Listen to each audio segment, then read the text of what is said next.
The grand chamber of the Galactic Council Citadel hummed, with the voices of 100 species. Suspended in orbit around the twin stars of the Corin axis, the massive structure's crystalline dome captured the binary sunset, casting prismatic light across the tiered seating. Captain Elena Ruiz stood at the observation deck, watching delegates filter into the chamber below. Her dark uniform adorned with Earth's insignia, a simplified globe encircled by stars, stood out among the elaborate regalia of senior council members. "Another day of being politely ignored," she muttered, straightening her collar. Lieutenant Marcus Zhang approached, datapad in hand.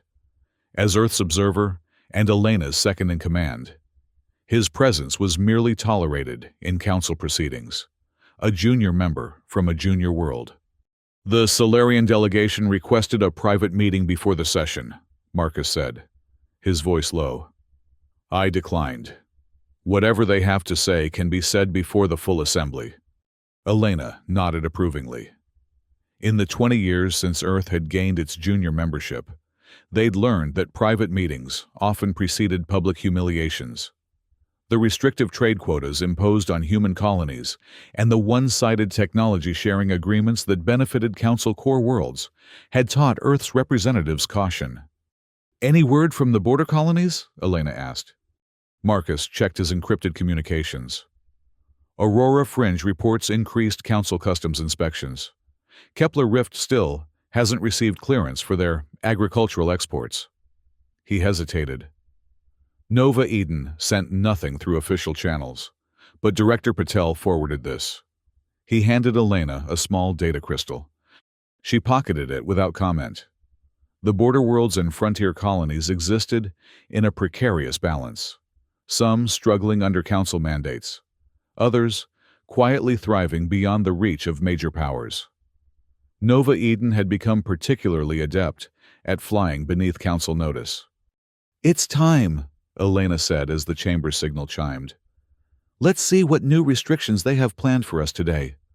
The council session began with the usual formalities. Archon Talrus, the council president, delivered opening remarks from a floating dais at the chamber's center. His species, the Eldorans, had founded the council millennia ago, and they never let anyone forget it. Talrus's forearms moved in practiced gestures as he spoke of galactic harmony and shared prosperity, phrases that had grown hollow to human ears. Elena took her seat in the junior members section, scanning the chamber. The trade syndicate representatives huddled together, whispering. Lord Monax, their leader, caught her gaze and smiled thinly, his scaled face betraying nothing. When the agenda turned to new business, Lord Monax rose. "The Solarian Trade Syndicate puts forth a proposal concerning biosecurity and market stability," he announced, his melodious voice carrying easily through the chamber. "Recent analysis of human biotech exports has revealed concerning anomalies that threaten galactic ecosystems." Elena stiffened. Earth's biotech sector was one of the few areas where human innovation had created a competitive advantage. "We propose an immediate suspension of all human-manufactured biological technologies, pending a 5-year safety review," Monax continued. "This temporary measure will protect Council worlds while ensuring compliance with galactic standards." "Temporary?" Elena whispered to Marcus. "That would destroy our biotech industry." "They've been planning this," Marcus replied, scrolling through data. "Look at the co-sponsors." Elena saw the list of supporting delegations, nearly 30 species, many of whom had never shown interest in trade regulations before. When the floor opened for responses, Elena rose before Marcus could caution restraint. "The Earth delegation categorically rejects this transparent attempt at economic warfare," she declared, her voice steady but edged with anger. "Our biotech exports meet or exceed all Council safety protocols. The syndicate presents no evidence because none exists. This is not about safety. It's about eliminating competition." Gasps echoed through the chamber. Such direct accusations violated diplomatic protocol. Archon Talris's eyes narrowed as he leaned forward. "Captain Ruiz," he said coldly, "your outburst dishonors this assembly. The Solarian proposal follows proper procedure and deserves respectful consideration." "Respectful consideration," Elena retorted. "Like the consideration given to the Centauri wheat blight last year, when human medical aid was delayed by council red tape until millions starved?" "That's enough," Talris slammed a ceremonial staff against the dais. "Earth's representative will retract these inflammatory remarks and formally apologize to the council, or face censure. You have 48 hours. Captain Ruiz." Elena stood rigid, aware that every eye in the chamber watched her. Without another word, she turned and strode toward the exit, Marcus following close behind. In the privacy of their diplomatic shuttle, Elena finally exploded. This was their plan all along. Force me to apologize for telling the truth, or use my refusal to further marginalize Earth. Marcus accessed a secure terminal. "We can draft a carefully worded statement that appears contrite without actually—" "No more games," Elena interrupted. "We need to know who's really behind this. The Syndicate doesn't have the influence to gather that many supporting votes." "What are you suggesting?" Elena removed the data crystal from her pocket. "Director Patel suspected something like this was coming. Nova Eden's intelligence network has been tracking unusual communications between Syndicate representatives and minor council delegations. The crystal's contents displayed a pattern of meetings, resource transfers, and encrypted communications." "They're being coerced," Marcus said, studying the data. "But we need proof the council can't dismiss." Elena's expression hardened. "Then we'll get it. How quickly can you prepare for a trip to Cerulia?" Marcus looked up sharply. "The intelligence archives? That's a restricted facility. And the only place we'll find communications logs that haven't been sanitized." Elena's determination was absolute. "We have 48 hours before I'm supposed to grovel before the council. I plan to spend that time more productively." The moon of Cerulia orbited a gas giant in a system 3 jumps from the council citadel. Its surface, covered in azure crystalline formations, housed the council's central intelligence archives, ostensibly accessible to all member worlds, but in practice heavily restricted. Elena and Marcus arrived under the pretense of researching precedents for formal apologies. Their diplomatic credentials granted them entry to the public sections, but the secure communications archives remained off-limits. "The access point is on sub-level 3, Marcus whispered, as they moved through the cavernous main hall. "Security increases exponentially the deeper we go." Elena nodded toward a service corridor. "Then we avoid the main lifts. Using maintenance passageways and service tunnels, they descended into the facility's restricted levels. Marcus deployed a series of electronic countermeasures designed by Earth's Intelligence Division, devices that created brief blind spots in surveillance systems. "We have 4 minutes before the system recalibrates," he warned, as they reached a sealed door marked with council security glyphs. Elena placed a modified access chip against the control panel. "Then we'd better be quick." Inside the archive chamber, data terminals lined the walls. Marcus immediately set to work, his fingers flying across interfaces as he searched for evidence of the Syndicate's coercion. "There," he said after 90 tense seconds. "Communications between Lord Monax and the Jovian delegation. He's threatening to reveal their use of prohibited terraforming methods on their colony worlds." "Download everything," Elena ordered, keeping watch at the door. "And check for communications with Archon Talris." Marcus's expression darkened as new files appeared. Talris knew. He approved the Syndicate's tactics 3 months ago. There's more. Plans to restrict human colony expansion, technology embargoes, even discussions of military containment if we resist. A warning light flashed on Elena's countermeasure device. "Time's up. We need to move." They barely escaped detection, slipping back to their diplomatic shuttle minutes before an archive security alert sounded. By the time they reached open space, Elena had already transmitted the evidence to Director Patel on Earth with a simple message. Prepare contingency plans. This goes deeper than we thought. 2 days later, Elena stood before the council again. Instead of offering the expected apology, she presented the evidence of corruption and coercion. These are not the actions of a just governing body, she concluded, her voice echoing through the suddenly silent chamber. These are the machinations of an oligarchy that sacrifices the many to benefit the few. Lord Monax rose in fury. This human has illegally accessed secured communications. Her evidence was obtained through espionage and cannot be considered. Murmurs spread through the chamber as delegates conferred hurriedly. Elena could see uncertainty in some faces, fear in others. But when Archon Talris spoke, his voice was ice. Captain Elena Ruiz, you stand in violation of multiple council protocols. Your diplomatic credentials are hereby revoked. Earth's ambassadorial status is suspended, pending a full review. He turned to the assembly. As for these alleged communications, a committee will investigate their authenticity after appropriate security measures have been implemented. Elena understood the message. The evidence would disappear, classified as a security matter. She'd been outmaneuvered.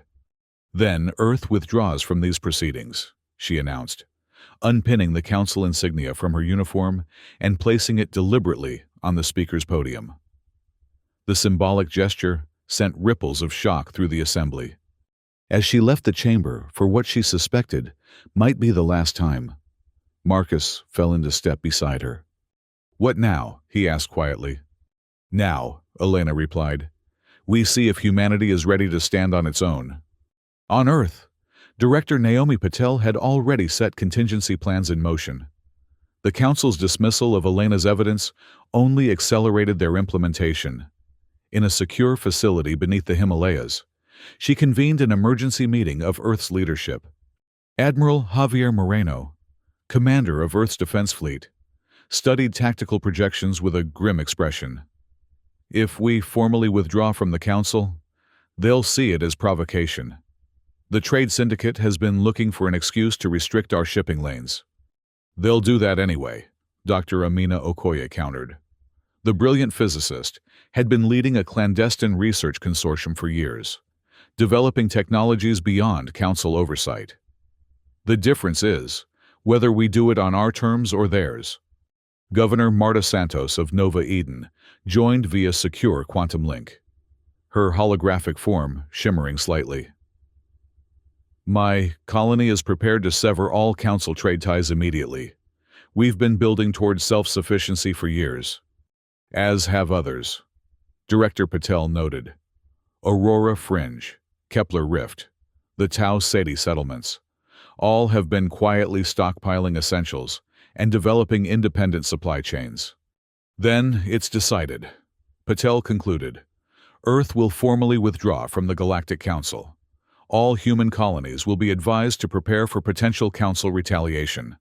Governor Santos, coordinate the rerouting of supply lines through the border systems. Dr. Okoye, accelerate deployment of the Lighthouse Grid.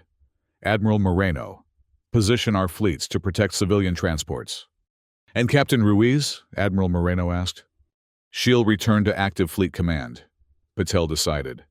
"The UHS Resolve needs its captain back." The exodus began within days.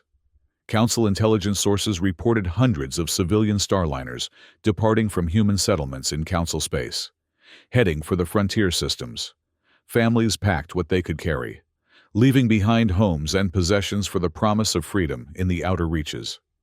The Lighthouse Grid, Dr. Okoye's quantum-linked communications network, came online sector by sector, allowing instantaneous communication between human worlds without relying on Council relay stations. For the first time, humanity could coordinate its activities beyond Council monitoring. The Council's response was swift and severe. Lord Monax, apoplectic at the mass departure, demanded immediate action.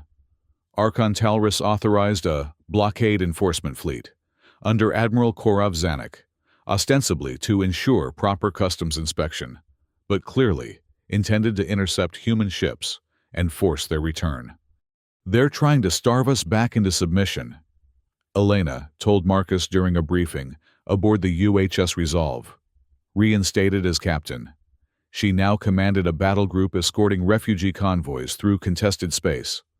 "The blockade has gaps," Marcus replied, highlighting sectors on the tactical display. "I've identified a route through the Shadow Corridor, a stellar dust cloud that interferes with Council scanners. It adds 3 days to the journey but increases survival probability by 60%. Elena studied the proposal. "You'll lead the escort squadron. I'll take the Resolve to rendezvous with Admiral Moreno at Vespers Pass."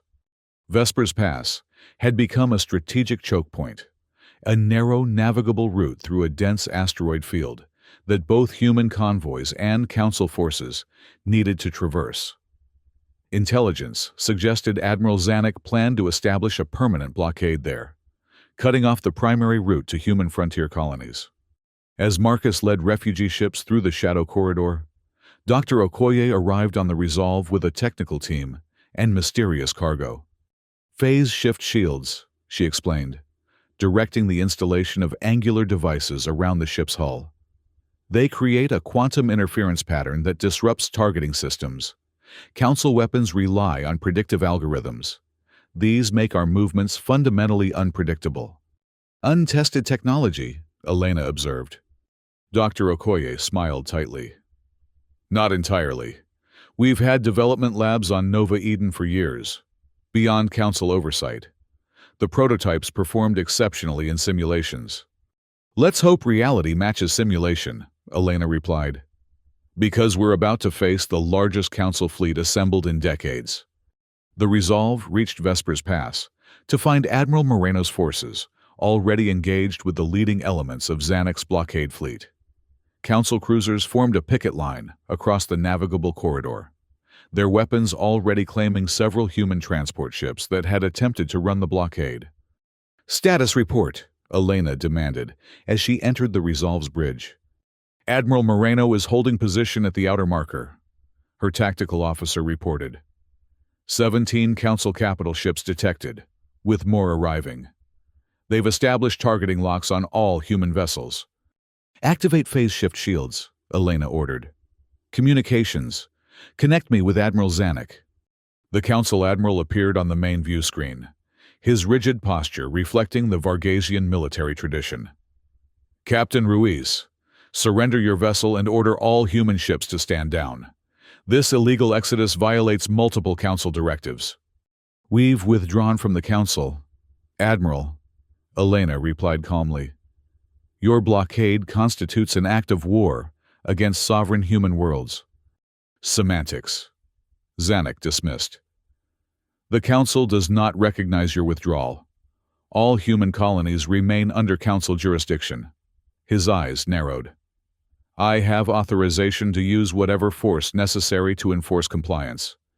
"As do I," Elena countered, terminating the communication. "Battle stations, prepare to engage." The first salvos from Council ships passed harmlessly through the space occupied by the Resolve moments before. Dr. Okoye's phase shift shields created micro-fluctuations in the ship's quantum position, making it impossible for Council targeting systems to establish a lock. "It's working!" the tactical officer exclaimed. "For now," Dr. Okoye cautioned. "They'll adapt. We need to press the advantage while we have it." Elena opened a channel to Admiral Moreno. "The shields are effective. Deploy to all ships in the fleet." As the battle unfolded, the tactical situation grew increasingly complex. More Council ships arrived, but so did human vessels from outlying colonies. What had begun as a blockade enforcement action was rapidly escalating into the largest space battle in Council history. Aboard the Resolve, Elena received an urgent communication from Marcus. His escort squadron had encountered a Council patrol but escaped detection thanks to the phase shift technology. More importantly, he had a plan. "The evidence we gathered on Cerulean," he explained, his transmission occasionally distorted by weapons fire. "We can broadcast it galaxy-wide from Zanuck's flagship. Their communication array has the necessary power and frequency clearances to bypass Council sensors. You're proposing a boarding action? In the middle of a battle? A small team, Marcus confirmed. While their sensors are confused by the phase shift technology, once aboard, we can access their communications array and transmit everything. The coercion, the blackmail, the plans for military action against civilian targets. Elena weighed the tremendous risk against the potential reward. Make the preparations. I'll coordinate with Admiral Moreno to create a diversion. The diversion came in the form of a daring charge by Admiral Moreno's flagship and 2 escort cruisers directly at the center of the Council line. As Xanax's forces concentrated fire on this apparent main assault, Marcus led a stealth boarding team against the Council flagship's vulnerable aft section. Using personal phase shift devices, the boarding team penetrated the flagship's defenses undetected. They fought their way to the communications center, encountering increasingly stiff resistance as alarms sounded throughout the massive vessel. "We're in position," Marcus reported, his voice tight with tension. "But they've locked down the primary broadcast controls." "Dr. Okoye has a bypass protocol," Elena responded, "transmitting now." As Marcus implemented the bypass, Admiral Xanax himself appeared on the bridge, alerted to the intrusion. "You would board a Council flagship?" he demanded, weapon drawn. "This is beyond rebellion. This is madness." "This is truth," Marcus replied, activating the broadcast sequence. Across thousands of worlds, communication systems suddenly carried unfiltered evidence of Council corruption. The lighthouse grid amplified the signal, ensuring it reached even isolated colonies and neutral systems. Billions witnessed Lord Monax threatening smaller worlds with economic ruin, saw Archon Talrus approving military action against civilian targets, and heard Council leaders discussing the deliberate suppression of human colonies. The reaction was immediate and overwhelming. Dozens of neutral member worlds expressed outrage. Several Council ships, commanded by officers from worlds that had suffered similar treatment, abruptly ceased fire. Some even changed course to position themselves between human vessels and the remaining Council forces. Aboard his flagship, Admiral Xanax watched as his battle line disintegrated. Vessel after vessel broke formation, ignoring his commands to maintain the blockade. The evidence was too damning, the corruption too blatant to deny. "Stand down, Admiral," Marcus said quietly. "Your fleet is no longer yours to command." Xanax's shoulders slumped as he surveyed the tactical display. "What happens now?" The answer came from an unexpected source. The Jovian delegation, one of those blackmailed by the Syndicate, transmitted an open declaration renouncing the Council Charter. Within hours, a dozen more worlds followed suit. The institution that had governed interstellar affairs for millennia began to crumble as its foundations of fear and coercion were exposed. With the battle effectively over, Elena opened communications with all remaining vessels. This day marks not an ending, but a beginning. For too long, the Council has ruled through division and control. We propose a new path, an alliance of free worlds, based on transparency, voluntary membership, and shared advancement. The ceasefire at Vespers Pass extended across Council space as the political earthquake continued. Archon Talrus, facing unprecedented defections, reluctantly issued a formal recognition of the cessation of hostilities. Lord Monax disappeared from public view, his syndicate holdings seized by formerly subjugated worlds. On Earth, Director Patel coordinated diplomatic outreach to every world that had expressed interest in the proposed alliance. Dr. Okoye opened her research archives, sharing innovations that the Council had previously restricted. Governor Santos welcomed diplomatic delegations to Nova Eden, now emerging as a neutral ground for negotiations. 1 year later, the inaugural summit of the Alliance of Free Worlds convened on Nova Eden. The colony had transformed from a frontier outpost to a bustling hub of cultural exchange and innovation. Representatives from 53 worlds gathered in an open-air amphitheater, its design incorporating architectural elements from each member species. Elena Ruiz, elected as the Alliance's first Secretary General, addressed the assembled delegates. "We gather not as rulers and subjects, but as equals. The principles that unite us, transparency, cooperation, and respect for sovereignty, will guide us toward a future brighter than any single world could achieve alone." Marcus, now Admiral Zhang and commander of the Combined Alliance Defense Fleet, stood nearby. The fleet had evolved from a desperate collection of refugee escorts to a coordinated force dedicated to protecting member worlds from pirates and natural disasters alike. Dr. Okoye's lighthouse grid had expanded to connect all Alliance worlds, ensuring instant communication and knowledge sharing across vast distances. More importantly, the technology had been freely shared with any world wishing to join the network, breaking the information monopoly the Council had maintained for centuries. Far away, on the once grand capital of Eldoran Prime, a final Council session convened. The chamber, once filled to capacity, now echoed with emptiness as the few remaining loyal worlds gathered. Archon Talrus, looking aged beyond his years, called for a vote on the only item on the agenda, the formal dissolution of the Galactic Council. The vote was unanimous. Talrus stood before the depleted assembly, his once imperious bearing now weighted with historical significance. For millennia, we believed control brought stability. We were wrong. The old order ends today, not through conquest, but through choice. The universe has chosen a different path. The closing of the Council chamber doors marked the end of an era, but across the galaxy, new doors were opening. On Nova Eden, children of diverse species played together in parks designed by collaborative teams of architects. Research stations staffed by scientists from a dozen worlds tackled challenges that had once seemed insurmountable. Starships bearing Alliance insignia traveled freely between systems that had previously viewed each other with suspicion. Elena stood on a balcony overlooking Nova Eden's capital city, watching the sunset paint the sky in shades of amber and violet. Marcus joined her, offering a data tablet. "The last of the refugee transports has reached safe harbor," he reported, "and 3 more worlds have applied for Alliance membership." Elena smiled. "Remember when we thought withdrawing from the Council might doom humanity to isolation? Instead, it connected us to the galaxy in ways the Council never permitted." Marcus gestured toward the bustling city below. "This is what they feared all along, not that we would fail, but that we would succeed too well, that we would prove there was another way."